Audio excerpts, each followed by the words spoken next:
అల్హమ్దులిల్లాహి రబ్బిల్ ఆలమీన్ వస్సలాతు వస్సలాము అలా సయ్యిదిల్ అంబియాయి వల్ ముర్సలీన్ అమ్మా బాదు ఫౌజు బిల్లాహి మినష్ షైతానిర్ రజీం బిస్మిల్లాహిర్ రహమానిర్ రహీం. హాజరీన జమాత్ అస్సలాము అలైకుం వరహ్మతుల్లాహి వబరకాతుహు.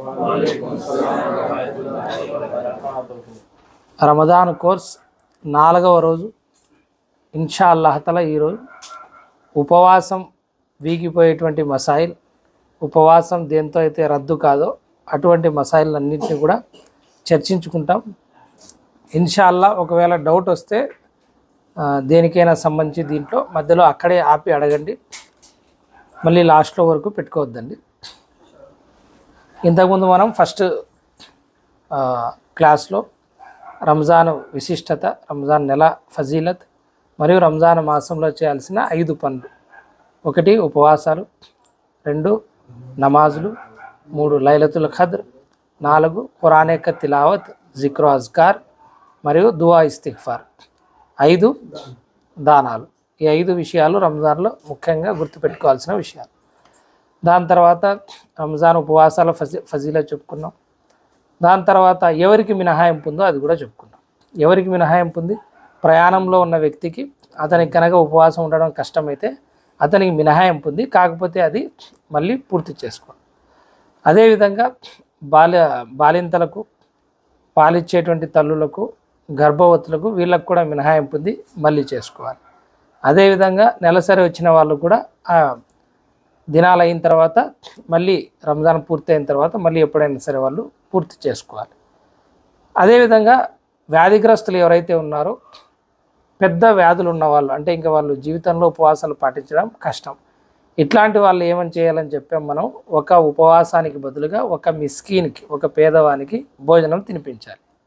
30 మందికి ఒకటేసారి తినిపించవచ్చు కావాలనుకుంటే, 30 ఉపవాసాలకు బదులుగా, లేదా రోజుకు ఒక్కరికి చొప్పునైనా తినిపించవచ్చు, లేదా అంతకంటే ఎక్కువ తినిపించినా కూడా వాళ్ళు అందులో దోషం ఏం లేదు. అల్లాహ్ తఆలా ఎంత పుణ్యం కావాలంటే అంత పుణ్యం మీరే అధికంగా చేసుకోండి అని అల్లాహ్ తఆలా చెప్పడం జరిగింది. ఇది డబ్బుండి కూడా ఉపవాసాలు పెట్టుకోకుండా ముసలి వాళ్ళు అయిన వాళ్ళు ఈ విషయాన్ని బాగా గుర్తుపెట్టుకోవాలి. ఎందుకంటే వీళ్ళు 2 విధాలుగా ప్రశ్నించబడతారు. ఒకటి, ఎట్లాగో పెట్టడం లేదు, దానికి స్తోమత లేదని చెప్పుకుంటాం. మరి అల్లాహ్ తఆలా ఏమన్నాడు? మీకు ధనం యొక్క స్తోమత ఉంది కదా అంటాడు ఖురాన్లో. ధనం యొక్క స్తోమత ఉన్న వాళ్ళని తినిపిమన్నాడు కదా, కనీసం ఆ పనైనా చేయాలా. అయితే వాళ్ళు దీంట్లో గుర్తుపెట్టుకోవాల్సింది ఏంటంటే, కొంతమంది ఇఫ్తార్ పార్టీలు ఇచ్చి ఆ ఖాతాలో ఇవన్నీ పోతాయని అనుకుంటారు. ఇఫ్తార్ పార్టీలు, ఇఫ్తార్ దావత్ ఏదైతే ఇస్తారో నిశ్చయంగా పుణ్యం అయితే ఉంది, కాదనడం లేదు నేను. ఎంత పుణ్యం ఉంది? ప్రవక్త సల్లల్లాహు అలైహి వసల్లం గారు చెప్పారు, ఎవరైతే ఇఫ్తారు చేయిస్తారో అతనికి కూడా ఉపవాసికి లభించినటువంటి పుణ్యమే లభిస్తుంది. అందులో తరగడం ఏమీ ఉండదు. అతనికి ఎంత పుణ్యమో ఇతనికి అంత పుణ్యం. అది ఒక ఖర్జూరంతో చేయించినా, లేదా అది ఒక నీటి గుక్కతో చేయించినా సరే, బిర్యానీనే పెట్టాలనేమీ లేదు. అయితే గుర్తుపెట్టుకోవాల్సింది ఏమిటి ఇక్కడ అంటే, అల్లాహ్ తఆలా ఈ యొక్క ఫిదియాను, ఎవరైతే ఉపవాసం పాటించలేక దాని బదులు ఒక పేదవానికి అన్నం తినిపిస్తారో అక్కడ పేదవానికి తినిపించమన్నాడు. ఇఫ్తార్ చేయించమన్నా, ఇఫ్తార్ పార్టీలో పెట్టమన్నా, పేదవానికి భోజనం తినిపించండి అన్నాడు. ఒకవేళ నువ్వు తినిపించేటువంటి ఇఫ్తార్ ఏదైతే ఉందో అతని పేదవానికి గనక చెందితే లక్షణంగా అతని ఉపవాసంలో కూడా నీకు భాగం ఉంది, మరియు నువ్వు ఏదైతే దానం చేసినావో దాని పుణ్యం కూడా నీతో ఉంది. అంతేకాని ఊరికే డబ్బున్న వాళ్లకు పేరు కోసం పిలిచి నేను ఇఫ్తార్ దావతులు ఇస్తాను అంటే దాంతో ఎటువంటి లాభం కూడా లేదు. ఇంకొకటి కూడా, ఇఫ్తార్ చేయించడం చాలా పుణ్యమే, ఉపవాసంలో కూడా మనకు భాగం వస్తుంది. అయితే అంతకంటే ప్రస్తుత కాలానికి చూస్తే సెహరీ చేయించడంలో కూడా అంతే పుణ్యం ఉంటుంది. ఎందుకంటే ఆనాటి కాలంలో సెహరీ ఏదో ఒకటి వాళ్ళు మంచినీళ్ళు తాగేసో, లేదా ఖర్జూరాలు తినో, లేదంటే అది కూడా లేకోకుండా కూడా సెహరీ ఉండేవాళ్ళు. మరి ఇఫ్తార్కి కనీసం ఖర్జూరాలు తినే స్తోమత లేని సహాబీలు కూడా ప్రవక్త సల్లల్లాహు అలైహి వసల్లం గారి కాలంలో ఉన్నారు. ఎందుకంటే రంజాన్ ఉపవాసాలు ఫర్జ్ అయిండేది 2వ హిజ్రీలో. అప్పటికి మదీనా మొత్తం పేదరికమే, మన దగ్గర ఏమీ లేదు. కాబట్టి అప్పుడు ప్రవక్త సల్లల్లాహు అలైహి వసల్లం గారు ఇఫ్తార్ చేయించినటువంటి వాళ్ళకు ఈ పుణ్యం చెప్పడం జరిగింది. ఈ కాలంలో ఏమైందంటే ఇంట్లోని పరిస్థితుల దృష్ట్యా సెహరీ దొరకడం కష్టమైపోయింది. కాబట్టి ఎవరైనా సెహరీ ఇంతజాం కనుక చేసుకున్నట్టయితే అల్లా మీద నమ్మకం ఉంది, అల్లాహతల వాళ్ళకు పూర్తి పుణ్యాన్ని అనుగ్రహిస్తాడని, వాళ్ళు ఏదైతే సత్కార్యం చేస్తారో దానికి బదులుగా అల్లాహతల వాళ్ళకు 10 నుంచి 700 రెట్ల వరకు పుణ్యాన్ని ప్రసాదిస్తాడని నాకు నమ్మకం ఉంది. కాబట్టి ఆ దిశగా మీరు ఆలోచించండి. దీని తర్వాత 3 విషయాలు గుర్తుపెట్టుకోవాలి. ఒకటి ఖజా, ఒకటి కఫారా, మూడవది ఫిదియా. ఈ 3 పదాలు గుర్తుపెట్టుకోవాలి. ఖజా అనేది ఎప్పుడు వస్తుందంటే మనం నమాజ్ని ఏదైతే ఖజా చేస్తామో సేమ్ అదే పదమే. అంటే ఒక పని చేయలేకపోయినాం, దానికి బదులుగా ఆ పనిని మళ్ళీ చేస్తాం. ఉదాహరణకు జోహర్ నమాజ్ నాది మిస్ అయింది, దాన్ని నేను ఇప్పుడు చేసుకుంటాను అంటే అప్పుడు ఏమంటాం మనం? ఖజా నమాజ్ అంటాం జోహర్ది. అంటే అప్పుడు మిస్ అయింది, దాన్ని నేను ఇప్పుడు పూర్తి చేసుకుంటాను. ఇలాగే ఉపవాసం సరైన కారణాలతో, షరియతు చూపించినటువంటి కారణాలతో కనుక రంజాన్లో మిస్ అయితే, అంటే ప్రయాణంలో ఉండి మిస్ కావడము, లేదా అనారోగ్యం వల్ల మిస్ కావడము, లేదా నెలసరి వల్ల మిస్ కావడము, లేదా బాలింత అవ్వడం వల్ల మిస్ కావడము, ఇట్లాంటి పరిస్థితుల్లో మిస్ అయితే వాటిని మనం ఎప్పుడు పెట్టాలి? రంజాన్ తర్వాత నీకు ఎప్పుడు వీలుంటే అప్పుడు పెట్టచ్చు. దానిని ఏమంటారంటే ఖజా రోజాలు అంటారు. ఎప్పుడైతే ఖజా రోజాలు ఉన్నాయో అవి పెట్టడమే వాజిబ్.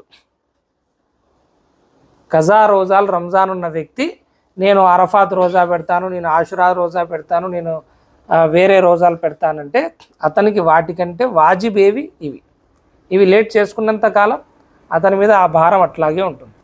కాబట్టి ఈ విషయం గుర్తుపెట్టుకోండి. ఇది ఖజా రోజాలకు సంబంధించి. రెండవది ఫిదియా. ఫిదియా దేన్నంటాం? ఇంతకుముందే చెప్పినట్టు, ఇంకా ఆరోగ్యం పూర్తిగా క్షీణించింది, ఉపవాసాలు ఇంకా జీవితంలో పెట్టలేడు, లేదా పూర్తిగా ముసలివాడు అయిపోయినాడు, ఇంకా శక్తి లేదు, లేదా షుగర్ ఇట్లాంటివి ఎక్కువ ఫ్లక్చువేట్ అవుతున్నాయి, అతను ఉండడం కష్టం, లేదా కిడ్నీ వ్యాధిగ్రస్తుడు ఉండడం కష్టం. ఇట్లాంటి వాళ్ళు ఉపవాసానికి బదులుగా ఇచ్చే సొమ్ముని ఏమంటాం? ఫిదియా అంటాం. ఇది రెండవది. మూడవది కఫారా. కఫారా అంటే కావాలని ఉపవాసాన్ని భంగపరుచుకుంటే, సంభోగం ద్వారా కానీ లేదా కావాలని చెప్పేసి తిని ఉపవాసాన్ని భంగపరుచుకుంటే, పిల్లలు మినహాయించి ఉపవాసాన్ని భంగపరుచుకుంటే అటువంటి వాళ్ళు ఒక ఉపవాసం బదులుగా 60 ఉపవాసాలు పాటించాల్సి ఉంటుంది. ఇది 60 ఉపవాసాలు కూడా కంటిన్యూస్గా. ఖజా ఉపవాసాలు కంటిన్యూస్గా పాటించాల్సిన అవసరం లేదు, కానీ కఫారా ఉపవాసాలు అయితే పనిష్మెంట్, ఇది పరిహారం కాబట్టి కంటిన్యూస్గా పాటించాలి. అది కంటిన్యూస్గా పాటించలేని వాళ్ళు 60 మంది పేదవాళ్లకు భోజనం పెట్టాలి. ఎవరైనా కావాలని రోజాను పాడు చేసుకుంటే ఈ 3 పదాలు గుర్తుపెట్టుకోండి: ఖజా, ఫిదియా, కఫారా. దీని తర్వాత ఇంతకుముందు మనం ఏం చెప్పుకున్నాం? ఎవరైనా మర్చిపోయి తిన్నా తాగినా కూడా ఉపవాసం రద్దవ్వదు. ప్రవక్త గారు చెప్పారు, అతనికి అల్లా తినిపించాడో అతనికి అల్లా తాపించాడు. కాబట్టి భయపడాల్సిన అవసరమే లేదు. అలాగని గుర్తొచ్చిన తర్వాత మింగకూడదు, ఊసేసి ఉజు చేసుకోవడం ఉత్తమం. కాబట్టి ఎవరైనా మర్చిపోయి తింటే బాధపడద్దండి, భయపడద్దండి, తిట్టద్దండి, ఉపవాసం పోయిందేమో అనద్దండి. ప్రవక్త సల్లల్లాహు అలైహి వసల్లం గారు అల్లా అతనికి తినిపించాడు, అల్లా అతనికి తాగించాడు అంటున్నారు. కాబట్టి ఎటువంటి భయం లేదు. ఇంకా అన్నిటికంటే ముఖ్యమైనటువంటి డౌట్ వచ్చేది ఉపవాసానికి సంబంధించి ఎంగిలి. కొత్తగా ఉంటున్న వాళ్ళకైతే విపరీతంగా వస్తుంది. గుర్తుపెట్టుకోవాల్సింది ఏమిటంటే, ఏ మసలాకైనా రంజాన్ నెలలో ఈ 3 పాయింట్లు గుర్తుపెట్టుకొని అన్నిటికీ ఇదే ఫార్ములా అప్లై చేయండి. ఆ ఫార్ములా ఏమంటే, ఉపవాసం ఎప్పుడు వీగిపోతుంది, ఎప్పుడు రద్దవుతుంది అంటే, ముక్కు ద్వారా కానీ నోటి ద్వారా కానీ లేదా మరే ఇతర జరియా ద్వారా కానీ బయటి నుంచి వచ్చిన ఆహార పదార్థం లేదా వస్తువు గొంతు లోపలికి పోవాలి. ఎక్కడికి? గొంతు లోపలికి దిగాలి. టచ్ అయింది హజరత్, దగ్గర పోయింది కాదు, అలక్సే నీచే ఉతర్న. అన్నం అన్నవాహికలోకి ఎట్లయితే ఇక్కడి నుంచి ప్రవేశిస్తుందో అక్కడ దిగాల. ఎక్కడి నుంచి? బయటి నుంచి వచ్చిండేది. ఎక్కడి నుంచి రావాలా పదార్థం? బయటి నుండి రావాలా, శరీరంలోది కాదు, బయట నుండి వచ్చిన పదార్థం. అది నోటి ద్వారా కానీ ముక్కు ద్వారా కానీ లోపలికి అన్నవాహికలోకి వెళ్తే అప్పుడు నీ ఉపవాసం రద్దు అవుతుంది, అంతవరకు రద్దు కాదు. ఈ ఫార్ములా గుర్తుంది కదా. బయటి నుంచి వచ్చిన పదార్థం ఇది ముక్కు లేదా నోటి ద్వారా అన్నవాహికలోకి చేరినప్పుడు. ఇప్పుడు నంబర్ 1 పాయింట్, ఎంగిలి బయట నుంచి వస్తుందా ఏమన్నా? ఎక్కడిది? లోపల. కొంతమందికి బలగం కూడా వస్తుంది. ఎంగిలన్నా కొంచెమే, బలగం ఏమన్నా బయట నుంచి వస్తుందా? ఎక్కడి నుంచి వస్తుంది? లోపల. ఫార్ములా ఏమి? బయటి నుండి వచ్చిన పదార్థం లోపలికి పోవాలి, లోపల ఉండే పదార్థం సంబంధం లేదు. కాబట్టి ఎన్నిసార్లు ఎంగిలి మింగినా కూడా మీ యొక్క ఉపవాసం రద్దు కాదు కాదు కాదు. అయితే షరియత్ పరంగా మక్రు అంటే అట్లా మాటికి ఉమ్మి వేయడం అనేది మంచి పద్ధతి కాదు. అది ఎందుకు వస్తుంది అట్లా అంటే, ఇక్కడ ఒక ఎంజైమ్ ఉంటుంది నాలుక మీద. నువ్వు ఆలోచించే కొద్దీ, అక్కడ ఎంగిలిని జమ చేసుకునే కొద్దీ అది ఇంకా ప్రొడ్యూస్ చేస్తూనే ఉంటుంది. ఒక్కసారి మింగి వజూ చేసుకుంటే ఇంక రాదు. అది మింగకూడదేమో అని నాలుక మీద జమ చేసుకుంటాం. అది నీతో పాటు పోటీపడి ఇంకా ఎక్కువ చేస్తుంది. అది నువ్వు అట్లా ఉమ్ముతా పోతే డిహైడ్రేషన్ అవుతుంది, నాలుక పిడిచగట్టుకొని పోతుంది, నా వల్ల కావడం లేదు అంటారు. మళ్ళీ దాని గురించే ఆలోచించడం మానేయండి. వచ్చిందా పొరపాటున నాలుక మీద ఉంది తడి, होगा वही काम से जमा नहीं कर ले को निंगले तो भी ఒకవేళ అదే పనిగా జమ చేసుకొని ఎవరైనా మింగినా కూడా ఉపవాసం రద్దు అవ్వదు. బలగం లోపల నుంచి వచ్చి ఊయలేక అట్లే మింగినా కూడా ఉపవాసం రద్దు అవ్వదు. నాలిక తడారిపోతుంది, కొన్ని నీళ్లు తీసుకొని ముఖాన కొట్టుకొని, కొన్ని తీసుకొని బాగా పుక్కలించి మూసినా కూడా మీ ఉపవాసం రద్దు కాదు.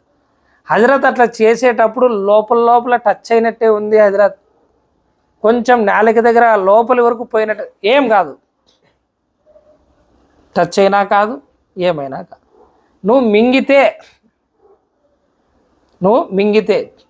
కొంచెం లేయర్స్ టచ్ అయితే కాదు. నేనేమన్నాను? మింగాల, అన్నవాహికలోకి లోపలికి పోతే అప్పుడు ఉపవాసం రద్దు అవుతుంది తప్ప దీంతో రద్దు అవ్వదు. ఇది క్లియరా? ఉపవాసం వల్ల ఎటువంటి పరిస్థితుల్లో రద్దు కాదు. ఇది ఎంగిలి మింగడం వల్ల ఉపవాసం ఎటువంటి పరిస్థితుల్లో రద్దు కాదు. దీనికి సంబంధించి ఏమన్నా ఉందా ఇంకా డౌట్?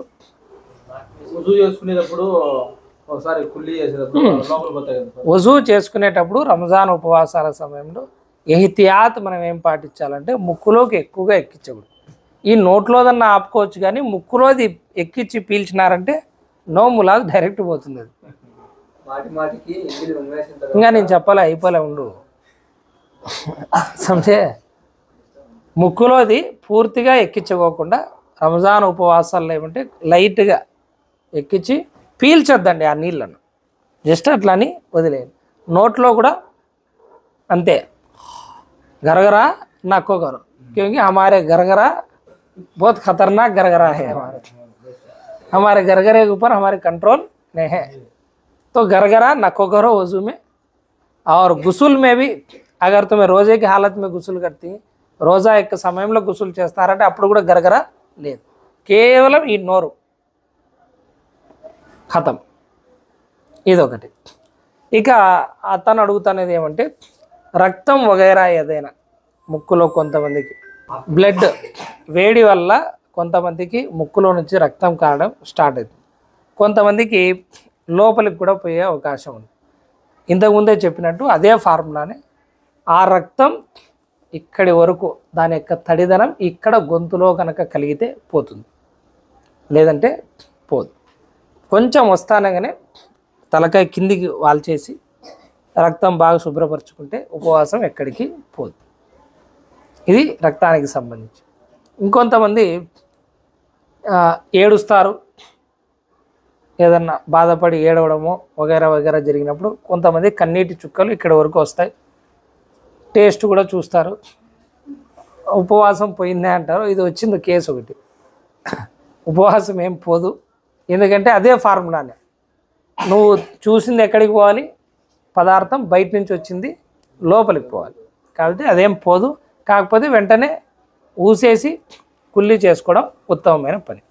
రెండవది, స్త్రీల కోసం ఇఫ్తార్కు మేమే ఉండాలా, సెహరీకి మేమే ఉండాలా, టేస్ట్ కూడా చూడాలా మేమే అన్నప్పుడు మీకు నమ్మకం ఉంది మీ వంట మీద అంటే మీరేం టేస్ట్ చూడాల్సిన అవసరం లేదు.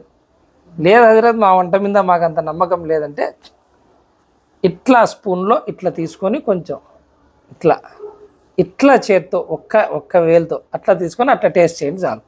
కప్పు ఎత్తి ఇట్లా చేసి టేస్ట్ చూడాల్సిన అవసరం లేదు.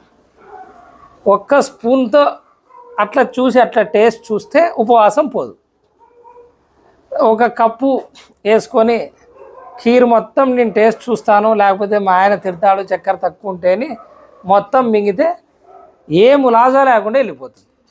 ఉప్పు కారం టేస్ట్ వరకు చూడడంలో ఎటువంటి ఆక్షేపణ లేదు, ఉపవాసం రద్దు కాదు. ఈ విషయం కూడా గుర్తుపెట్టుకో. మూడవది అత్యంత ముఖ్యమైనది, ఉపవాస స్థితిలో స్నానం చేయడం. ఉపవాస స్థితిలో స్నానం చేయడం వల్ల ఉపవాసం రద్దు కాదు. ఎండ ఎక్కువ ఉన్నప్పుడు ప్రవక్త సల్లల్లాహు అలైహి వసల్లం గారు స్వయంగా స్నానం చేసినారు. చల్లనీళ్ళు తీసుకుని అట్లే పోసుకున్నారు. మనకంటే ఎక్కువ ఎండలు వాళ్ళకు, కాబట్టి ఎన్నిసార్లన్నా స్నానం చేయి, ఎంత చల్లనీళ్ళైనా తీసుకొని స్నానం చేయి, ఉపవాసానికి ఏమీ కాదు. ఉపవాస స్థితిలో తలకు నూనె రాయడం వల్ల ఉపవాసం రద్దు కాదు. ఎందుకు అని ఇంతకుముందే చెప్పినాను. ఉపవాసం ఎప్పుడు రద్దు అయ్యేది? బయట నుంచి వచ్చిన వస్తువు అన్నవాహికలోకి పోవాలి. నీళ్లు పోసుకున్నప్పుడు పోదు, తలకు నూనె రాసినప్పుడు పోదు, ఒంటికి ఆయిల్ రాసుకున్నప్పుడు పోదు, ఇంకేం చేసినా కూడా స్నానానికి సంబంధించిన దాంతో పోదు. కాబట్టి దానికి కూడా భయపడాల్సిన అవసరం. రెండవ అతిపెద్దది, తాళపత్రికి వచ్చిన తర్వాతనే నేను వినేది ఏమంటే ఉపవాస స్థితిలో కటింగ్ చేయించుకోకూడదు, ఉపవాస స్థితిలో గోర్లు తీసుకోకూడదు.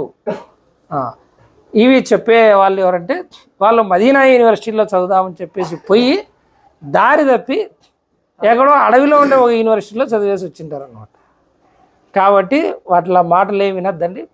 కావాలంటే నేనే పోయి ఒకరోజు కటింగ్ చేయించుకొని మరి వీడియో పెడతాను. ఉపవాసానికి ఏమి ఢోకా లేదు, పోదు. ఎందుకు? అదే ఫార్ములానే. నేను ఎత్తి మీద ఉండే ఎంట్రికలు నువ్వు కట్ చేసుకుంటే అవేం గొంతులోకి పోతాయా? అవేం అన్నవాహికలోకి పోతాయా? పోగదు. కాబట్టి ఉపవాసం రద్దు కాదు. పిల్లోళ్ళు ఎవరైనా ఉంటే పాపం వాళ్ళను ఇబ్బంది పెట్టి నెల రోజులు వాళ్ళకి కటింగ్కి దూరం చేసి వాళ్ళను ఏడిపించద్దని ఏదో. నెక్స్ట్ పాయింట్, ఉపవాస స్థితిలో ఇంజెక్షన్ చేయించుకోవడం.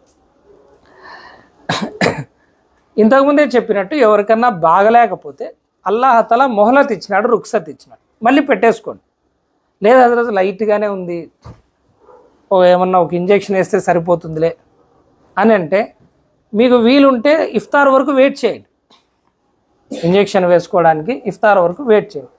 లేదా మరీ ఎక్కువైపోతుంది, జ్వరం ఫుల్గా ఫీవర్గా ఉందంటే వేసుకునే అనుమతి ఉంది. ఎందుకంటే ఇక్కడ కూడా అదే ఫార్ములానే, అన్నవాహికలోకి పోవడం లేదు. జస్ట్ ఆ ఇంజెక్షన్ ఎక్కడికి పోతుంది? మజిల్స్లోకి పోతుంది, కండరాల్లోకి పోతుంది. అట్లా కాకుండా మరి సెలైన్ అయితే అది వేరే విషయం. సెలైన్ అయితే మొత్తం బాడీ మొత్తం పోతుంది, ఎక్కువ క్వాంటిటీ. ఇక్కడ ఫత్వా గుర్తుపెట్టుకోవాల్సింది ఏమంటే ఇంజెక్షన్కి సంబంధించి ఏ వ్యక్తి అయితే వ్యాధి నిమిత్తం ఇంజెక్షన్ వేయించుకుంటున్నాడో అతని కోసం రుక్సత్ ఉంది. ఏ వ్యక్తి అయితే శక్తి కోసం ఇంజెక్షన్ వేయించుకుంటున్నాడో అతని యొక్క ఉపవాసం పోతుంది. ఏ వ్యక్తి అయితే వ్యాధి నివారణ కోసం ఇంజెక్షన్ వేయించుకుంటున్నాడో అతని కోసం ఉంది, మిగతా వాళ్లకు లేదు. దీంట్లోనే ఇన్హేలరు ఆస్తమా పేషెంట్స్ ఉండేవాళ్ళు అది తీసుకొని ఇట్లా నోట్లోకి లోపలికి యొక్క ద్రావకం అనేది పంపించాల్సి వస్తుంది. అది గ్యారంటీగా అన్నవాహికలోకి పోతుంది. కాబట్టి ఆస్తమా పేషెంట్స్ ఎవరైతే రెగ్యులర్గా ఇన్హేలర్ వాడాల్సి వస్తుందో అటువంటి వాళ్ళు ఉపవాసం ఉండకండి. వాళ్ళు వీలైతే తర్వాత క్యూర్ అయితే పెట్టుకోండి, లేదంటే ఫిదియా ఇచ్చేసుకోండి. అది వాళ్ళ కోసం ఉంటుంది. అదేవిధంగా ఇయర్ డ్రాప్స్, ఐ డ్రాప్స్, కళ్ళల్లో డ్రాప్స్ వేసుకునేవాళ్ళు, ఇయర్ డ్రాప్స్ వేసుకునేవాళ్ళు. ఇయర్ డ్రాప్స్ వేసుకుంటే ఉపవాసం భంగం కాదు, దీంట్లో ఎటువంటి డౌటు లేదు. ఎందుకంటే చెవికి గొంతుకి ఎటువంటి కనెక్షన్ లేదు. అయితే ఐ డ్రాప్స్ కంటికి ఇక్కడి నుంచి ఇక్కడికి ఒక కనెక్షన్ ఉంది. కాకపోతే దాని మీద ఫత్వా కూడా ఉంది. కంట్లో డ్రాప్స్ ఎక్కువ వేసుకుంటే ఆ చెమ్మ గనక నీకు ముక్కులో కానీ అల్లికలో కానీ ఇక్కడ గొంతులో కానీ ఆ చెమ్మ నీకు కనుక అనిపిస్తే మీ యొక్క ఉపవాసం భంగం అయిపోతుంది అనే ఫత్వా ఉంది. కానీ 1-2 చుక్కలకు అంత లోపలికి పోతుంది అనేది అది బహుత్ బయీద్కి బాధ, చాలా దూరం విషయం. కాబట్టి 1-2 డ్రాప్సే 3 గంటలకు ఒకసారి వేసుకోవాలి, 4 గంటలకు వేసుకోవాల్సిందే అంటే కనుక వేసుకోండి. కాకపోతే ట్రై చేయండి సెహరీకి ముందు వేసుకోవడానికి, ఇఫ్తార్ తర్వాత వేసుకోవడానికి. ఒకవేళ విధిలేని పరిస్థితి ఉంటే అది కూడా వేసుకోవచ్చు, తప్పేం లేదు. తర్వాత వామిటింగ్, ఇది అత్యంత పెద్ద సమస్య. మనం తినేవన్నీ బయటకు వచ్చేవే, కడుపు సహించినవే తింటాం. అది వద్దురా అయినా నాకు ఇది సరిపోదు అని బయటికి వెళ్ళాలని చూస్తుంది. అన్ని మసాలాలు పొద్దున్నే ఖైమా పరోటా ఏవి సెట్టుగా ఆ గ్యాస్ మూలంగా ఏమనిపిస్తుందంటే వామిటింగ్ వచ్చినట్టు అనిపిస్తుంది. కొంతమందికి అయితే వస్తుంది కూడా. ఇందులో కూడా ఒక ఫార్ములా గుర్తుపెట్టుకోవాల్సింది ఏమంటే, ఏం ఫార్ములా, ఏదైనా సరే లోపలికి పోతేనే ఉపవాసం రద్దవుతుంది, బయటికి వస్తే. కాబట్టి వామిటింగ్ రావడం వల్ల ఉపవాసం రద్దు కాదు. అయితే ఎవరైనా ఉపవాసం భంగపరచుకోవాలని వామిటింగ్ వస్తే మా అమ్మ వద్దంటుందిలే ఉపవాసం అని ఆ లేని దాన్ని కూడా కై అని బయటికి తీస్తే వారి ఉపవాసం వెళ్ళిపోతుంది.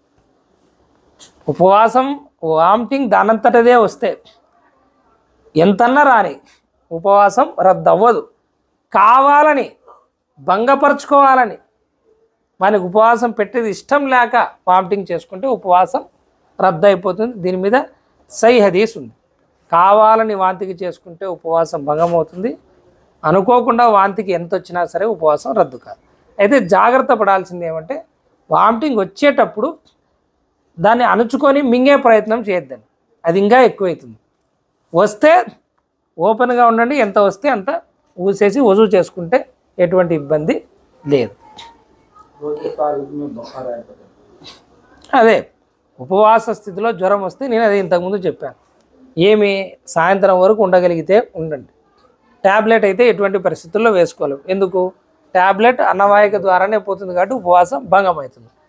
లేదు నాకు అంత శక్తి లేదు సాయంత్రం వరకు అంటే మీరు లక్షణంగా మీరు ఇఫ్తార్ చేసుకోవచ్చు, అది ఖజా అవుతుంది తప్ప మీకు కఫారా రాదు. లేదు ఇంజెక్షన్ వేసుకొని ఈవినింగ్ వరకు నేను ఉంటానంటే అట్లయినా వేసుకోండి, మీకు ఎట్లా సౌలభ్యం ఉంటే అట్లా చేయండి. ఎప్పుడైతే కష్టం కలుగుతుందో అల్లాహతాలా అక్కడ మీకు రుక్సత్ కూడా ఇస్తాడు. ఎందుకు అల్లాహ్ ఖురాన్ కరీంలో ఏం తెలియజేసినాడు, ఉపవాసాలు చెప్పినప్పుడు నేను మీకు సౌలభ్యాన్ని సమకూర్చదలుస్తున్నానే తప్ప మిమ్మల్ని కష్టపెట్టడం నా ఉద్దేశం కాదు అని అల్లాహతాలా చెప్పడం జరిగింది. ఉపవాస స్థితిలో రక్తదానం చేయడం. ఉపవాస స్థితిలో ఎవరైనా అర్జెంట్ పేషెంట్స్ ఉన్నారు, లేదా ఇంట్లో వాళ్ళకి ఏదైనా యాక్సిడెంట్లు జరిగినాయి, ఎక్కడైనా అవసరం ఉంది అంటే రక్తదానం చేయడంలో ఎటువంటి తప్పు లేదు.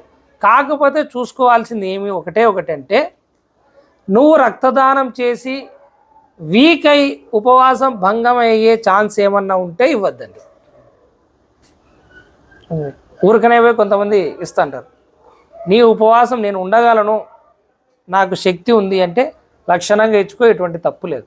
కానీ నీ ఉపవాసం పోయేటట్లా ఇచ్చుకోవద్దు.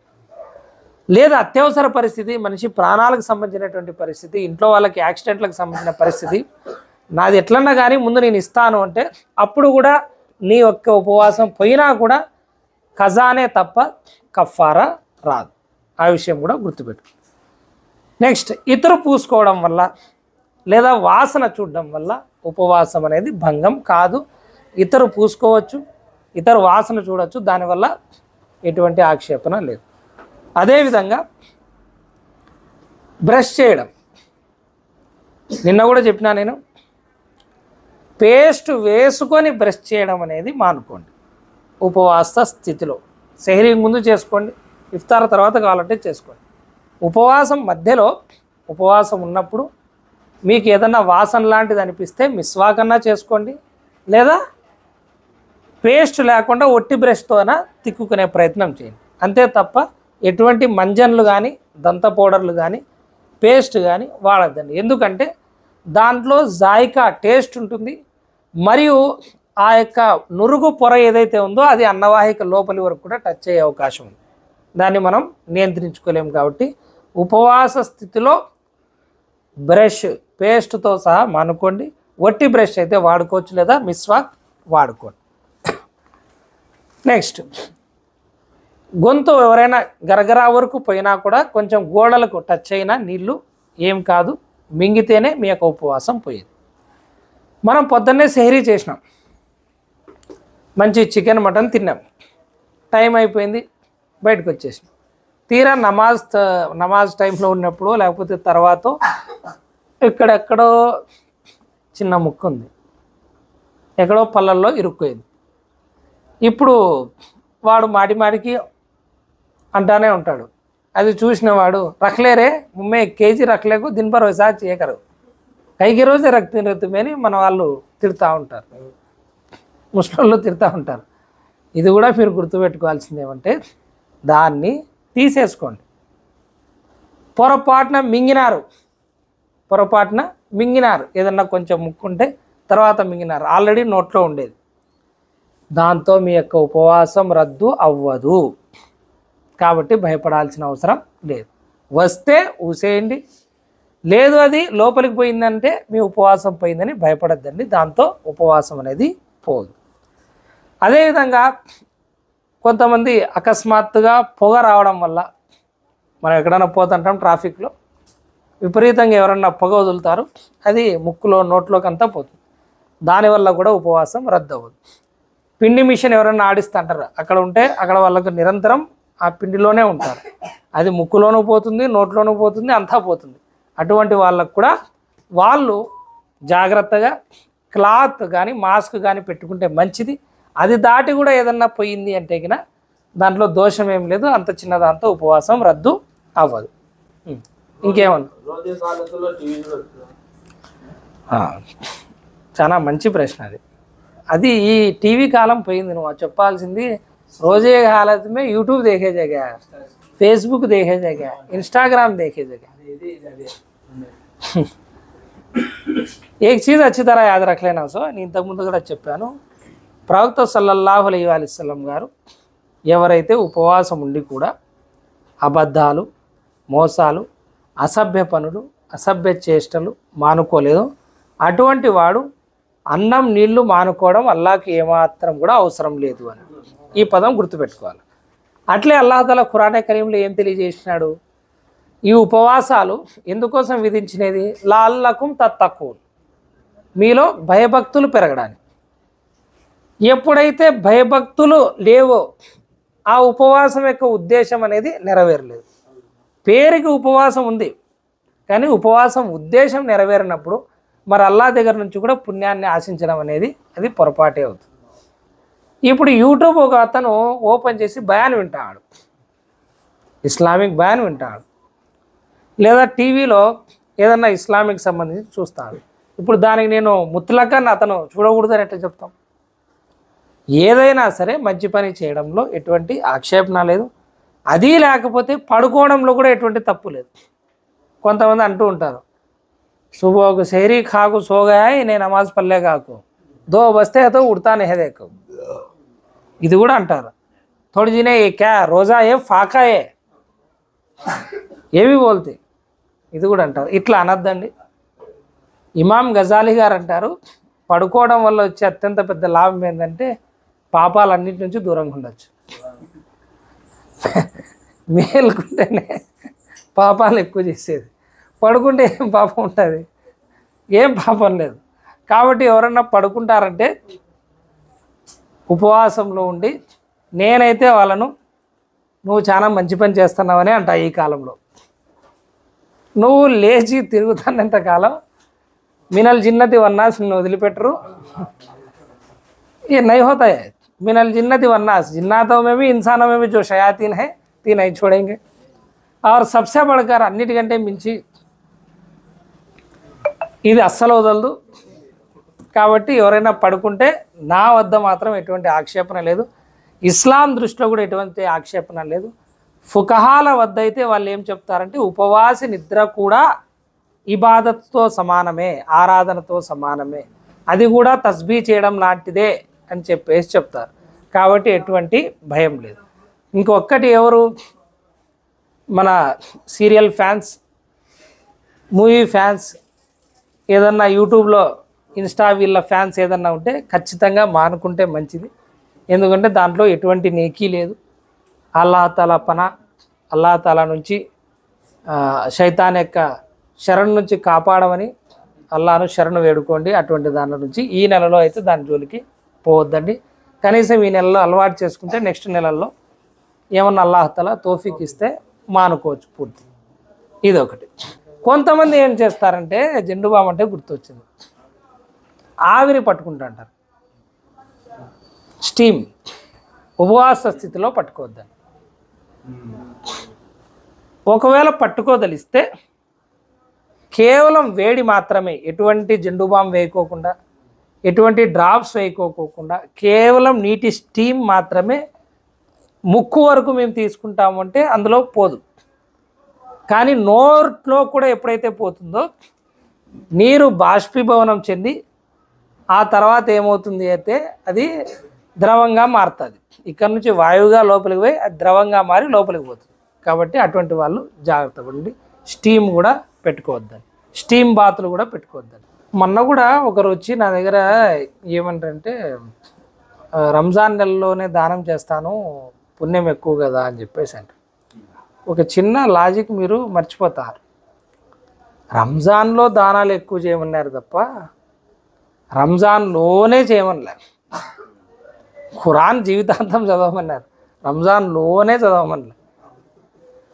మిగిలిన 11 నెలల్లో పుణ్యం ఇచ్చేటువంటి మీ ప్రభువే అల్లాహతాలానే రంజాన్లో కూడా ఇచ్చేది. కాబట్టి ఎక్కువ షోకేస్లు ఏం అవసరం లేదు. మనం నియత్తులేమి, మన ఉద్దేశం ఏమి, మనం దేనికోసం చదువుతున్నాం అన్నీ ఆయనకు తెలుసు.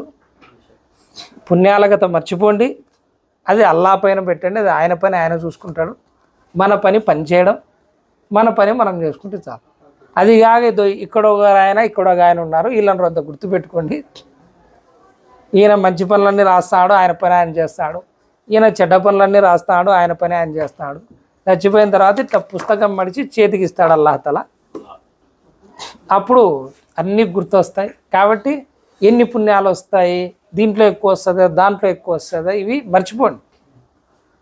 పెట్టుబడి పెట్టేసినాం, ఆ పని చేస్తే అయిపోయా, నిజాయితీతో చేస్తే అయిపోయింది. దాని ఫలితం అల్లాహతాలా దగ్గర ఎప్పటికీ నిలిచి ఉంటుంది. అల్లాహ్ ఖురానే కరీంలో మేము వారి యొక్క పుణ్యాన్ని వృధా కానివ్వము అన్నాడు అల్లాహతాలా.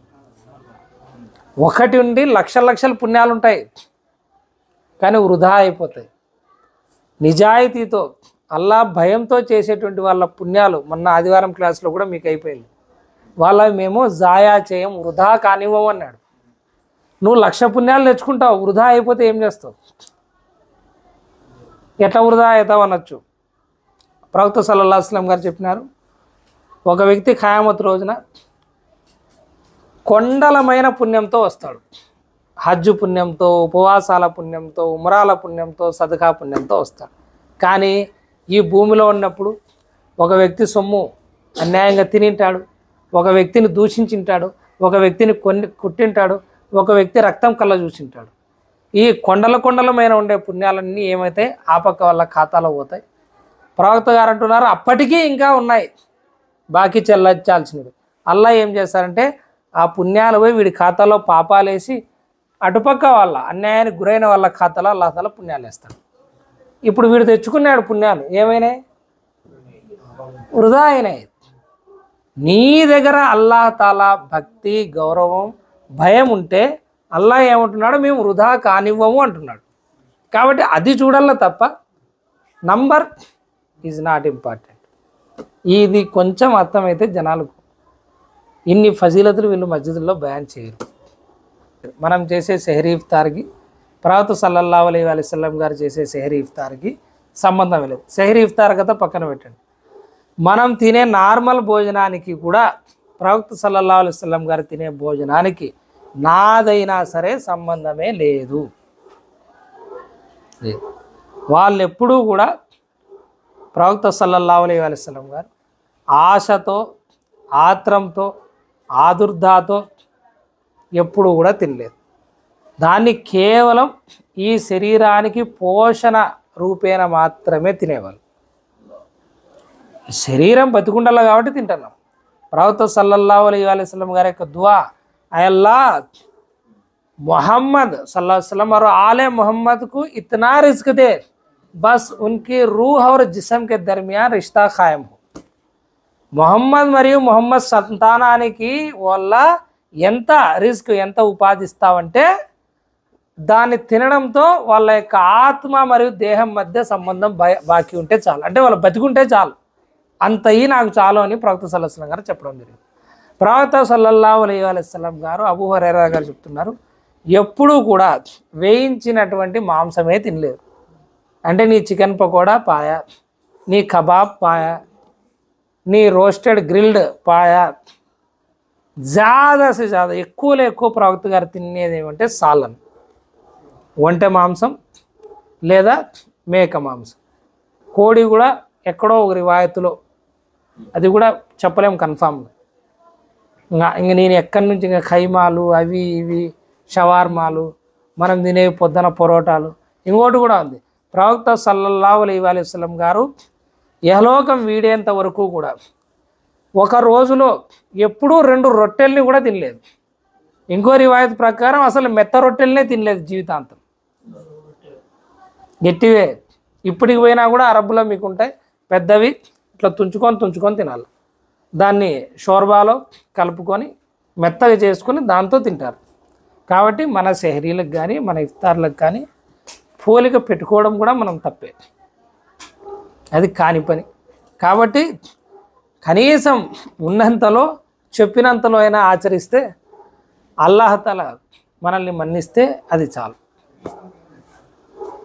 తక్కువ తినాలా, వీలైనంత తినాలా, ఎక్కువ ఆరాధన చేయాలా, ఇది ప్రవక్త సల్లల్లాహు అలైహి వసల్లం గారి యొక్క సూత్రం. అట్లని హజరత్ తక్కువ తినమన్నాడు కదా అని చెప్పేసి ఒక రొట్టె తినేసి వచ్చి మధ్యాహ్నానికి పడిపోయి అంత కేసులన్నీ నా మీద వేద్దాను, ఇంట్లో నాకేం సంబంధం లేదు, మీరు అడిగిన దానికి చెప్పిన అంతే. నేను గుడ్ క్వశ్చన్. భోజనానికి చాలామందికి తగ్గుతుంది చిగుర్లలో రక్తం కారడం. అది దాంతో వచ్చే ప్రాబ్లం ఏమంటే చిగుర్లకు సంబంధించి ఆ రక్తం వచ్చేది కూడా తెలియదు. ముక్కులోదన్న అయితే అక్కడ కొంచెం గాఢతతో కూడిన రక్తం వస్తుంది, అప్పుడు స్పర్శ తెలుస్తుంది. కానీ చిగుర్లలో వచ్చేది గాఢత ఉండదు, నీళ్ళగా వస్తుంది, ఆ రక్తం వచ్చేది కూడా తెలియదు. కానీ ఎప్పుడైతే మీకు తెలుస్తుందో అప్పుడు మీరు కుల్లి చేసుకునేటువంటి ప్రయత్నం చేయండి. ఎప్పుడైతే మీకు తెలియలేదో అప్పుడు ఉపవాసం అనేది పోదు. ఇది కూడా ఏ ఫార్ములా కిందకి వస్తుంది, మీరు తెలియకోకుండా తిన్నా తాగినా మీ యొక్క ఉపవాసం పోదు. అకస్మాత్తుగా మీ నోట్లోకి పొగపోయినా మీ యొక్క ఉపవాసం పోదు.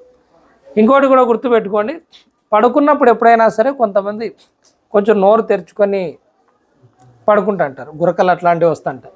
మీరు అప్పుడు లేచి కనుక చూస్తే నోరంతా అదో రకంగా అయిపోయి ఉంటుంది, కొంచెం ఆ గాలి వలన టేస్ట్గా మారుతుంది, కొంచెం బూ వస్తుంది. దాంతో కొంతమంది ఏదో నేను మింగినట్టున్నానో లేదంటే ఏదన్నా అయ్యిందేమోనని వాళ్ళు కూడా భయపడుతుంటారు, దాంతో కూడా ఉపవాసం పోదు. ఒకవేళ మీకు తెలియకోకుండా ఏదైనా ఈగ లాంటిది లోపలికి పోయినా కూడా మీ యొక్క ఉపవాసం అనేది రద్దు అవ్వదు. इंशाअल्लाह ताला कल एतेकाफ और वक्त बचा तो लैलतुल क़द्र का बोल को ख़त्म करें।